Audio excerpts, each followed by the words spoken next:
Hello. I want to talk about traditional versus reforming classrooms. By traditional classrooms, I mean the kind of classroom that was around in the early 1900s. And by reforming classrooms, I mean the type of classroom that emerged around 1960, especially in Ontario with the Hall Dennis Report being released. First, we'll talk about traditional classrooms.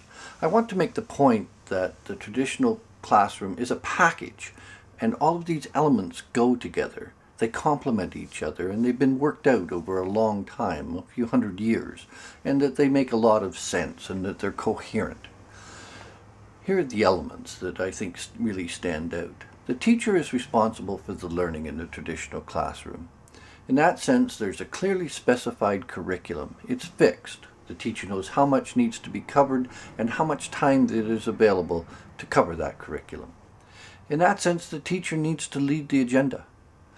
It has to be his or her agenda that is actually being followed because they are the only ones that have the big picture. Since they are leading the agenda, the students need to actually have their eyes front. That is, they need to be in row seating, not talking among themselves because you don't have time for that. You know how much time you have and you've got to move along at a pace. Having the students sitting in various ways that really don't bring their attention to you does not accomplish your agenda. If you have taken responsibility for the students' learning, you can test whether or not the students have actually understood the ideas with standardized tests. In these classrooms, the teachers are all teaching the same package of fixed material, and the standardized test makes a lot of sense. The students need to have assessment strategies. They need to know that if you're mentioning something twice, it's probably going to be on the test. They need to know that when they're given multiple choice tests, that there are ways to approach a multiple choice question, that they're going to be distractor items and items that are ridiculous. They need to know these strategies so that they can really demonstrate clearly for you how much they have understood.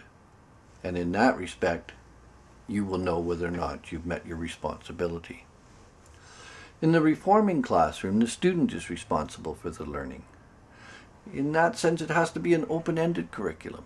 The student is the one that knows whether she needs 5 minutes on a particular idea or a half an hour. The student is the one that knows whether they need to go back and better understand a more foundational concept or whether they can carry on and not spend as much time on this. That open-ended curriculum is quite in contrast to the fixed curriculum.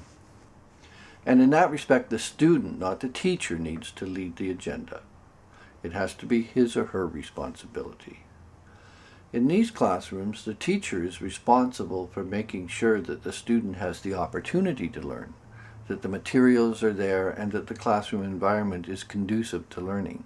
But the teacher isn't responsible for making sure the student does learn. That's the student's responsibility. If the student's in charge of the agenda, they don't need to have eyes front and on the teacher. They should be clustered in groups so that they can take advantage of their peers in the classroom. That becomes yet another resource along with all the other resources around them to actually accomplish their responsibility. And they don't need standardized tests because they may not have followed the fixed curriculum the way that you would have in a traditional classroom. They need formative evaluation. They need to know whether or not they've accomplished what they set out to learn. And formative evaluation can do that. In that sense, also, they don't need testing strategies.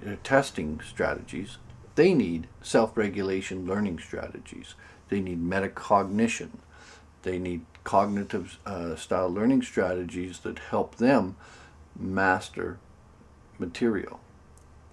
That's quite a bit different than the traditional package. Now, what I want to point out is that the traditional package and the reforming package can cause tension with each other. If you take elements from the traditional, that is, say the fixed curriculum, and put it into the reforming classroom, that causes tension because the student really is not well suited to following or taking control of the agenda with a clearly fixed curriculum. Likewise, if you take group work and put it into a traditional classroom, that causes tension in that you're not controlling the environment enough that you can actually move along and meet the timing that you have set aside as the teacher in control of the agenda. So these two packages are well defined within themselves. The traditional is much more well defined and has had much longer to work out its kinks. The reforming is becoming worked out and making a lot of sense now. But the two sort of sit as completely different approaches in a very fundamental way to learning. However, almost all teachers, if you think of it as a continuum, sit somewhere in between the traditional and the reforming approaches, and they deal with the tension and live with the tension. My question now is, how does technology fit in to these traditional or reforming classrooms?